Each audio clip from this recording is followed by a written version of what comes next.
Good afternoon आप सभी को। रचना जी, आप बताइए सबसे पहले आपकी आज की ट्रेड। जी मेरी तरफ से नौकरी में शॉर्ट कॉल रहेगा। नौकरी किसी की जा रही है लग रहा है। 1350 के स्टॉप लॉस के साथ इसके फ्यूचर्स को हम शॉर्ट कर सकते हैं। हमारा इसमें टारगेट होगा 1307।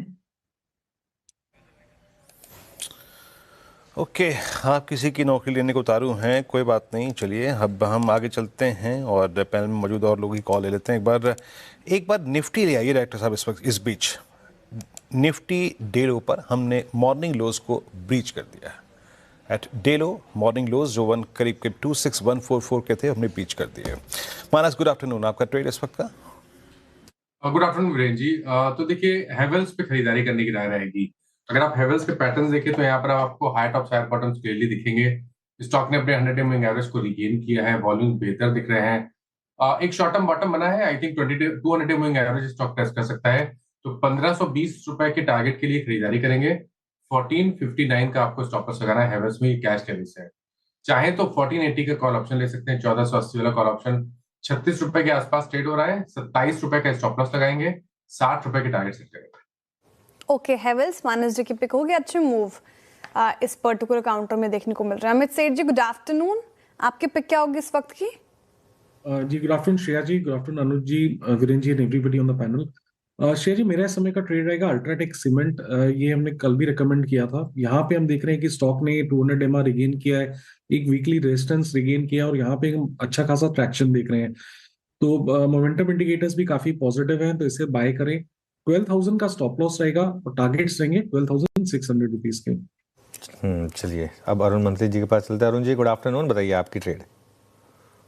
जी गुड आफ्टरनून अनुज सर। अनुज जी, मुझे लग रहा है ओवरऑल हेल्थ केयर सेक्टर में काफी अच्छा मोमेंटम है, तो 40s के साथ जाना चाहूंगा।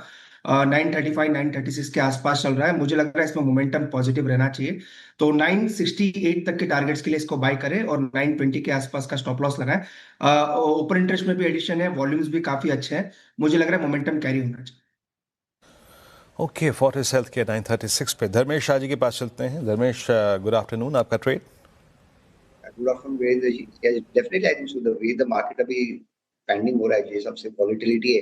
आई would like to stick to the large cap stocks. I think so at the current market price, जहां पे हमें एलएनटी है जो कहीं ना कहीं 6 वीक्स ऑफ कंसोलिडेशन ब्रेकआउट की तरफ, मतलब after breakout seems to be going in this range of 41 to 4200। तो यहाँ पे एलएनटी हमें लग रहा है कि मीडियम टर्म के हिसाब से देखें तो 4350 के टारगेट के साथ देख सकते हैं एलएनटी। कितना स्टॉप लॉस ऑफ 3940।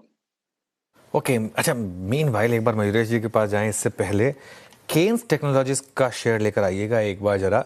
और देखिए, याद होगा आपको पिछली पूरी सीरीज में इस स्टॉक में ज़बरदस्त गिरावट आई थी, ज़बरदस्त गिरावट। और इवन जब भी हम ईएमएस स्टॉक्स की बात भी कर रहे थे तब भी आई थिंक ये 1 मंथ शायद थोड़ा गलत दिखा हो सकता है, पहले भागा। एक बार आज का रखिए, सिर्फ आज का रखिए स्टॉक। और हाँ, 12 महीने का रख दीजिए, भले उसमें क्लियर हो जाएगा। लेकिन एकदम से ये स्टॉक गिरा और अगर आप देखें लगातार ये स्टॉक में, हाँ ये देखिए किस तरीके की डी रेटिंग हुई थी।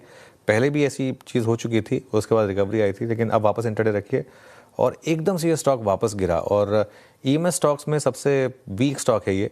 तो जब भी हम ईएमएस स्टॉक्स की बात करते हैं, रिलेटिव स्ट्रेंथ में सबसे पीछे है ये स्टॉक, लेकिन कहीं ना कहीं यहाँ पर कुछ ना कुछ दिक्कत है और बड़ी गिरावट के साथ श्रेया स्टॉक ट्रेड कर रहा है। और ये एकदम से गिरा, मतलब मैं देख रहा हूँ कुछ कोई न्यूज़ आई है, ऐसा कुछ तो हुआ नहीं, एकदम से ये स्टॉक जो है एक जैसे कहते हैं थर्ड की तरह एकदम से गिरा। और ये देखिए कैसे पिछले कुछ मिनटों में और वॉल्यूम के साथ करीब करीब 15 लाख शेयरों का यहाँ पर वॉल्यूम हो गया और इस तरीके से बड़ी गिरावट आई है यहाँ पर।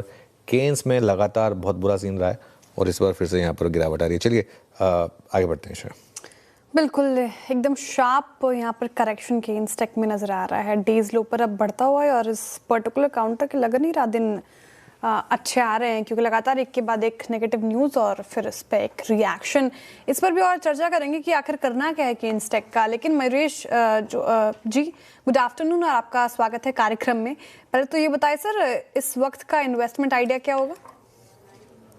अनुज ji, afternoon Anuj ji and afternoon to everyone on the panel. तो हमें लगता है I think banks, specifically PSU banks एक जबरदस्त मोमेंटम में है। काफी बिजनेस अपडेट्स जो आ रहे हैं ये काफी एनकरेजिंग है और इसके वजह से हमें लगता है आई थिंक ये स्पेस को जरूर ध्यान में रखना चाहिए। इसमें से हमारी तो एक बैंक ऑफ महाराष्ट्र पिक है ही। एक मोमेंटम पिक के तौर पे हमारे जो स्विंग ट्रेडिंग पोर्टफोलियो ने ऐड की है वो है यूनियन बैंक ऑफ इंडिया। हमें लगता है जो बिजनेस अपडेट्स यूनियन बैंक के आए थे काफी स्टेबल रहे हैं। ईयर ऑन ईयर में लगभग 7 से 8% की एडवांसेस ग्रोथ, 4 से 5% की year on year deposit growth रही है। Quarter on quarter it has remained largely stable. CASA ratios have remained largely stable as well Union Bank of India के लिए।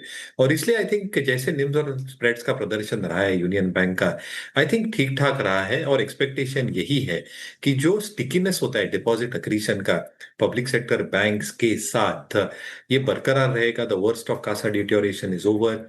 जो प्रोविजन कवरेज है ये काफी ठीक ठाक है, जिसके वजह से जो रिकवरीज अपग्रेड्स होंगे वो सीधा बॉटम लाइन पे ऐड होंगे, जिसकी वजह से आरओईज में इंप्रूवमेंट आएगा। जो जो हम रेटिंग रैंकिंग देख रहे हैं उसमें लग रहा है ये स्टॉक में एक अच्छा मोमेंटम रह सकता है। तो पीएसयू रिमेन्स इन फोकस।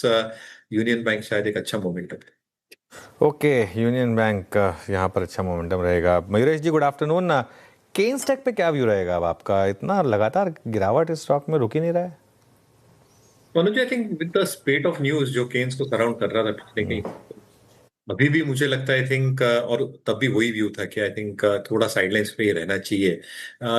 दो चीजें, एक I think clarity in terms of what happens going forward. दूसरा बिजनेस मॉडल के हिसाब से lot of EMS companies need to adapt to the ODM structure, जिसको समय लगने वाला है। आज इनके जो ओईएम स्ट्रक्चर है इसमें मार्जिन काफी कम रहती है और इसलिए मार्जिन एक्सपेंशन बिजनेस में होना उसमें समय लग सकता है। ऑब्वियसली आई थिंक जो वॉल्यूम ग्रोथ है with new business expected to come through across different clienteles in the consumer durable space, वो टीवीज हुए, मोबाइल फोन्स हुए, रेफ्रिजरेटर्स हुए, वो बरकरार रहेगा। पर जब तक मार्जिन प्रोफाइल में एक शिफ्ट नहीं देखा जाता तो एक वैल्यूएशन और पी री रेटिंग होना थोड़ा मुश्किल हो जाता है। तो कहीं ना कहीं ये दोनों फैक्टर शायद अगेंस्ट काम कर रहे हैं, जो एक न्यूज फ्लो है केन्स को लेके और एक बिजनेस मॉडल की improvement in terms of earnings and P री रेटिंग।